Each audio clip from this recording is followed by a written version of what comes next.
નમસ્કાર દર્શક મિત્રો, મોરબી સહયોગ ન્યૂઝમાં આપનું હાર્દિક સ્વાગત કરું છું અને હું છું યોગેશ રંગપડિયા. ગઈકાલે મોરબીના વોર્ડ નંબર 9ની અંદર જે હાલ મહાનગરપાલિકાની ચૂંટણી પ્રથમ આવી રહી છે ત્યારે લોકોમાં ક્યાંક ને ક્યાંક રોષ છે અને રોષ ગઈકાલે કઈ રીતે સામે આવ્યો એના વિડીયોઝ આપણે જોયા. કઈ રીતે મહિલાઓ એકત્રિત થઈ રહીશો દ્વારા, અરિયત સોસાયટીના લોકો દ્વારા ત્યાં બેનર મારવામાં આવ્યું કે કોઈ પણ રાજકીય પક્ષોએ મત માગવા માટે આવવું નહીં. પરંતુ આના પાછળનું કારણ શું? લોકો આ હદે મજબૂર શું કામ થયા? મતદાન કરવું એ ખૂબ જરૂરી છે, પરંતુ ક્યાંક ને ક્યાંક હાલ જે રાજનીતિ મોરબીની થઈ રહી છે, જે ભાજપ વિકાસની વાતો કરે છે, છેલ્લા ઘણા વર્ષોથી શાસન નગરપાલિકામાં ભાજપનું હતું અને એ ક્યાંક ને ક્યાંક એ કામ નથી થયા. એટલે આ મહાનગરપાલિકાની પ્રથમ ચૂંટણીમાં પણ લોકોનો રોષ જે છે એ વોર્ડ નંબર 9ના લોકોનો એ સામે આવી રહ્યો છે. પરંતુ વોર્ડ નંબર 9 આ મહાનગરપાલિકામાં આવ્યા બાદ થયો છે. છેલ્લા ઘણા વર્ષ થયા એ વોર્ડ નંબર 10 તરીકે અરિયંત, અનુપમ અને એ આખી સોસાયટીઓ જે છે, જે લોકોનો રોષ છે, એ છેલ્લા ગત ચૂંટણીની અંદર 10 નંબરનો વોર્ડ હતો ત્યારે ત્યાંના લોકોએ જે કામ નથી થયાનો રોષ હવે આ મહાનગરપાલિકાના ચૂંટણીમાં વોર્ડ નંબર 9માં ક્યાંક ને ક્યાંક દેખાઈ રહ્યો છે. ત્યારે આપણી સાથે આ બાબતની ચર્ચા કરવા માટે હાલના વોર્ડ નંબર 9ના કોંગ્રેસ પક્ષના ઉમેદવાર જયેશભાઈ કાલરિયા આપણી સાથે જોડાયા છે. જયેશભાઈ, જે ઘટનાક્રમ સામે આવ્યો તમારા વોર્ડની અંદર, લોકો બેનર મારવા મજબૂર બન્યા છે, કોઈ રાજકીય પાર્ટી આવું નહીં, તો આના પાછળ હકીકત શું, કારણ શું? પ્રથમ સહયોગ ન્યૂઝ દ્વારા આ જે મુદ્દાને ઉઠાવવામાં આવ્યો એ બદલ સહયોગ ન્યૂઝનો પણ આભાર. લોકશાહીમાં મતનો અધિકાર છે, એનેથી લોકો પોતાના 5 વર્ષ માટે નેતાને ચૂંટતા હોય છે. એટલે સર્વે મતદાર ભાઈઓને મારી કોંગ્રેસ પાર્ટી તરફથી વિનંતી છે કે આપનો મતનો અધિકાર અને મતનો ઉપયોગ કરી અને લોકોના કામ કરે એવા નેતાઓને તમે ચૂંટો. આ પરિસ્થિતિ ત્યારે સર્જાણી છે કે જ્યારે છેલ્લા 30 વર્ષ થયા મોરબી નગરપાલિકા જ્યારે હતી ત્યારે મોરબી નગરપાલિકામાં 30 વર્ષમાંથી માત્ર 2.5 વર્ષ જ કોંગ્રેસ શાસન ઉપર બેઠી છે. એમાંય કટકા હતા, 6 મહિના, 5 મહિના, 2 વર્ષ, એટલે 2.5-3 વર્ષ જ કોંગ્રેસે શાસન ભોગવ્યું છે. બાકી 30 વર્ષમાંથી 27 વર્ષ ભારતીય જનતા પાર્ટીએ નગરપાલિકામાં શાસન કર્યું છે અને લોકો એને મત આપીને ત્યાં ચૂંટીને મૂક્યા છે. તો વાત એ છે કે જ્યારે આટલી બધી મોટી સમસ્યાઓ મોરબીમાં રોડ, લાઇટ, પાણી, ગટર અને ટ્રાફિકની, ધૂળની, મચ્છરોની ઘણી બધી સમસ્યાઓ છે, ત્યારે અરિહંત અંકુર સોસાયટીના રહીશો આના પહેલાં પણ રોડ ઉપર ઉતર્યા હતા. અન્ય સોસાયટીના લોકો પણ તમે જોયું છે તેમ તમારા જ માધ્યમથી લોકોને બતાવ્યું છે કે ભાઈ લોકોની ખૂબ સમસ્યા છે ને માણસોને રોડ ઉપર ઉતરવું પડે છે. એવી પરિસ્થિતિ જ્યારે ગઈ નગરપાલિકાની ચૂંટણીમાં 52 સભ્યો નગરપાલિકાના ભારતીય જનતા પાર્ટીના હતા. એક તરફી શાસન હતું, વિપક્ષમાં એક પણ માણસ ઉમેદવાર કોઈ જીતીને નહોતો ગયો. એટલે પ્રજાએ એક તરફી બહુમતી આપી અને પ્રજાને ત્યારે વિશ્વાસ હશે કે ભાઈ આ લોકો કંઈક સારું કામ કરે, પણ એ પ્રજાનો વિશ્વાસઘાત કરી અને લોકોને રજડતા મૂકી દીધા.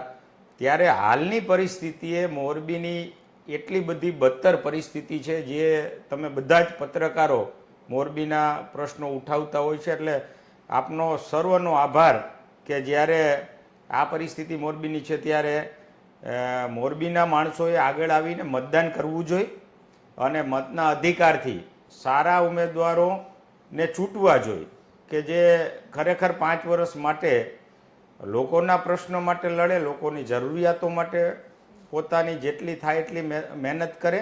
અને નગરપાલિકામાં, મહાનગરપાલિકામાં તમે તમારા કોર્પોરેટરને જીતીને મોકલશો તો એ ત્યાં તમારા પ્રશ્નોનું નિરાકરણ કરવા માટે તત્પર રહી શકે. માત્ર ટૂંકમાં લોકોને રોડ ઉપર ઉતરવાથી તમે નગરપાલિકામાં બેઠા નથી, તમે પદાધિકારી નથી, લોકો ચૂંટીને નથી ગયા, એટલે ત્યાં વિપક્ષ તરીકે કોઈ પણ મેમ્બર હતો નહીં એટલે આ પરિસ્થિતિ સર્જાણી છે. ત્યારે મોરબીની તમામ જનતાને મારી કોંગ્રેસ પાર્ટી તરફથી નમ્ર વિનંતી છે કે આપ આ વખતે એક તક કોંગ્રેસને આપો અને સારા વિપક્ષ તરીકે કોઈ પણ હોય, ભાજપ હોય કે કોંગ્રેસ હોય, પણ એને એક વિપક્ષ તો નગરપાલિકામાં જોઈએ જ, જેથી કરીને સત્તા ઉપર બેઠેલા માણસો પણ કંટ્રોલમાં રહે અને એને ખોટો સત્તાનો મોહ ન ચડી જાય. આ 52 સભ્યોને ચૂંટ્યા પછી જ્યારે નગરપાલિકાની ચૂંટણી, નગરપાલિકાની તિજોરી તરિયા ઝાટક કરી દીધી છે એવા ખુદ ભાજપના ધારાસભ્ય પણ ઘણીવાર બોલી ચૂક્યા છે. એટલે વાસ્તવિકતા એ છે કે એકદમ કોઈ પણ સૂચના વગરનું મહાનગરપાલિકાનું તંત્ર ચાલ્યું. 2.5 વર્ષ ત્યાં સુપરસીટ થઈ છે. સુપરસીટ થઈ એના પાછળના કારણો પણ ઝૂલતો પૂલતો ઠીક છે, પણ ભારતીય જનતા પાર્ટીના 52 સભ્યોએ જે ભ્રષ્ટાચાર કર્યો હતો ને ભ્રષ્ટાચારના મુદ્દા પણ તમે ઉપાડ્યા છે. આવાસ યોજના હોય, નંદી ઘર હોય, ઘણા બધા મુદ્દા છે ને કરોડો રૂપિયાનો ભ્રષ્ટાચાર થયો છે. ત્યારે એ ભ્રષ્ટાચારમાં લોકો ફસાવાના હતા, એને અનુલક્ષીને સરકારે સુપરસીટ બનાવી છે. એટલે આ ચૂંટણી 5 વર્ષ માટેની મહાનગરપાલિકાની તમારે તમારા વિસ્તારમાંથી કેવો પ્રતિનિધિ મૂકવો એ જનતાએ નક્કી કરવાનું છે. એટલે મોરબીની જનતા ખૂબ સમજુ અને તાકાતવાળી જનતા છે, ખંતીલી જનતા છે. તો જનતાએ આ વખતે તમારે તમારા જે 52 સભ્યો છે, જેમાં મોરબી નગરપાલિકામાં અંકુર અને અરિહંત સોસાયટી જે આવે છે એ પહેલા વોર્ડ નંબર 12માં હતી. ઓકે. અને ત્યારે ત્યાંથી સોરી, એ પહેલા આ વખતે જ્યારે વોર્ડ નંબર 9માં સમાવેશ કર્યો છે, પહેલા એ વોર્ડ નંબર 10 હતો. હા, પહેલા વોર્ડ નંબર 10 હતો અને એ 10 વાળા જે સભ્યો હતા આપણે ભાઈ દીપકભાઈ ત્યારે આ 10 નંબરના વોર્ડમાંથી લડ્યા હતા. અત્યારે 12 નંબરના વોર્ડમાંથી લડી રહ્યા છે. તો જ્યારે માણસને વોર્ડ ચેન્જ કરવા પડે તો એનો મતલબ એ છે કે એને અહીંયા કામગીરી નથી કરેલી. હવે જો જનતાના પ્રતિનિધિ તરીકે તમે જ્યારે ચૂંટણી લડી રહ્યા છો ત્યારે તમારી ફરજ બને છે કે લોકોના કામ માટે નહીં માત્ર નેતા બનવા માટે. અત્યારે પરિસ્થિતિ છે ભાજપમાં માત્ર નેતા બનવા માટે લોકો આવી ગયા છે, સિરામિક વાળા આવી ગયા છે, બીજા સામાજિક આગેવાનો આવી ગયા છે. ભાઈ અહીંયા તો ખરેખર વાસ્તવિકતા એ છે કે લોકો જે અંદરથી લોકસેવાનું એક એમ હોય અને થોડા ઘણા પોતાનો ફ્રી ટાઈમ લોકોને ફાળવી શકે એવા માણસોને મહાનગરપાલિકામાં ચૂંટીને મૂકવાના હોય છે. બાકી કારખાનાવાળા છે એને પાણી પીવું હોય તોય બેલ મારીને પાણી મંગાવે છે ને પટાવાળો ગ્લાસ ભરીને દે ત્યારે પાણી પીવે છે. હવે એ પોતાનું પાણી હાથે ઊભા થઈને ભરી નથી શકતા ને એ લોકોના કામ કરશે તો આ મુદ્દો છે એ લોકોએ વિચારવાની જરૂરિયાત છે. જે ખરેખર લોકોની વચ્ચે છે એવા નેતાઓને ચૂંટીને મૂકવાની જરૂર છે, ત્યારે આ મોરબીનો વિકાસ થશે. હું સોસાયટીમાં યોગેશભાઈ ફરું છું, ઘણા બહેનોએ મને કીધું કે હવે અમારી કમર દુખવા માંડી છે આ ખાડાઓને હિસાબે. કેમ્પેન પણ ચાલ્યું હતું ને ખાડામાં મોરબી, અને એ એક બહુ મોટો મુદ્દો તમે બધાએ લોકોએ કીધું કે મોરબી ખાડામાં મોરબી, એમ કે મોરબીમાં ખાડા. ટૂંકમાં એ બહુ મોટું કેમ્પેન હતું ને લોકો રસ્તા ઉપર ઉતરાતા. એટલે આ તક આવી છે 5 વર્ષ માટે મોરબીને સુધારવાની. અને હું મોરબીની જનતાને ખાતરી આપું છું એક આગેવાન તરીકે કોંગ્રેસના કે આવતા દિવસોમાં અમે સત્તા ઉપર આવશું તો 100% નવા વિચારો સાથે, નવી સુવિધાઓ સાથે. અને આ વખતના યોગેશભાઈ જે અમે સભ્યો મૂક્યા છે, અમારા ટોટલ 48 સભ્યો છે, એમાંથી 5 સભ્યો અમારા એડવોકેટ છે, એક ડૉક્ટર છે, એક PhD છે, એક બીફાર્મ છે. એટલે ખૂબ ભણેલા ગણેલા લોકોને મૂક્યા છે જેથી કરીને મોરબીનો વિકાસ થાય. કાંઈક વિચારશીલ માણસો હોય અને થોડોક સમય મોરબીની જનતા માટે અને મોરબી શહેર માટે આપે એવા લોકોને અમે ટિકિટ આપી છે. અને ત્યારે ભાજપે 50-50 જણાની લાઈનો હતી ટિકિટ લેવા માટે. એટલે એમાં તો મોટા ઉદ્યોગપતિઓ પૈસાવાળા હોય એને ટિકિટ આપવાની હરોળમાં લોકો ઊભા હતા. એટલે પૈસાવાળાને એવા ગોઈતા છે. એટલે લોકોએ આ વિચારવાનું જરૂર છે કે જે સામાન્ય માણસ છે, લોકોના કામ કરી શકે એવા માણસ છે, એને તમે ચૂંટીને મૂકો તો આવતા 5 વર્ષમાં મોરબીનો વિકાસ થાય. ખાસ કરીને વોર્ડ નંબર હાલ 9ની અંદર જે પ્રકારે લોકોનો રોષ સામે આવ્યો છે, તેમના અત્યારે ક્યાંક ને ક્યાંક ભારતીય જનતા પાર્ટીના પૂર્વ જે નગરપતિઓ છે એમનો ક્યાંક ને ક્યાંક આમાં વાક છે. પૂર્વ જે કાઉન્સિલરો છે એમનો રોષ રંગે ચંગે લોકોએ સામે વિરોધ કરીને કર્યો છે.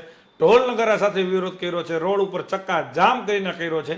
આ જ અરિયન્ટ સોસાયટી આ વોર્ડ નંબર ત્યારે 10 હતું, ત્યારે 10 નંબરના તમામ રહીશોએ જેડીસીના નાકા પાસે 2 વખત ચક્કાજામ કર્યું છે. ત્યારના કાઉન્સિલર જે હતા દીપકભાઈ અમને એમના મિસિસ મેઘનાબેન છેલ્લા 10 વર્ષ થયા એ વોર્ડ નંબર 10માં છેલ્લી 10 વર્ષ થયા તે કાઉન્સિલર તરીકે નગરપાલિકામાં પોતાની કામગીરી કરતા હતા, પરંતુ એ કામગીરી 10 વર્ષની ક્યાંક ને ક્યાંક ઝીરો છે.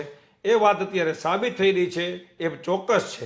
ત્યારે આ વખતે એ મેઘનાબેન જે 10 નંબરમાં ગઈ વખતે અરિયન્ટ સોસાયટીમાંથી લડતા હતા, આ વખતે ફરી વોર્ડ બદલાવી અને વોર્ડ નંબર 12માં પોતાની ભારતીય જનતા પાર્ટીમાંથી ઉમેદવારી નોંધાવી છે. ત્યારે મતદારોએ ચોક્કસ આ બાબતનું ધ્યાન રાખવું પડશે કે જો 10 નંબરમાં 10 વર્ષમાં સેવા આપતા વિકાસ કરતા આ રીતની સ્થિતિ હોય તો 12 નંબરમાં ચૂંટાઈ જશે તો કેવી સ્થિતિ થાય, એક ક્યાંક ને ક્યાંક સવાલ ઊભો થશે. જે રીતે 12 નંબરના વોર્ડમાં વિકાસની વાતો અત્યારે ચાલી રહી છે, આજ મેઘનાબેન, આજ દીપકભાઈ અને આજ ભારતીય જનતા પાર્ટીના ઉમેદવારો દ્વારા, ત્યારે તેમને પોતાના વિસ્તારમાં છેલ્લા 10-15 વર્ષથી આ કંઈ કર્યું નથી. એ આંદોલન લોકોએ કરવા પડ્યા છે, એના ઉપરથી ખબર આપને લોકોને પડી જશે કે કઈ રીતના કામ કર્યા છે. ત્યારે આગામી ચૂંટણીનું મતદાન હવે થોડા જ દિવસોમાં થવા જઈ રહ્યું છે, ત્યારે તમામ આ બાબતનું ધ્યાન રાખી અને લોકો મતદાન કરે એ પ્રકારની અત્યારે વાત અહીંયા કોંગ્રેસ પક્ષ દ્વારા પણ કરવામાં આવી રહી છે.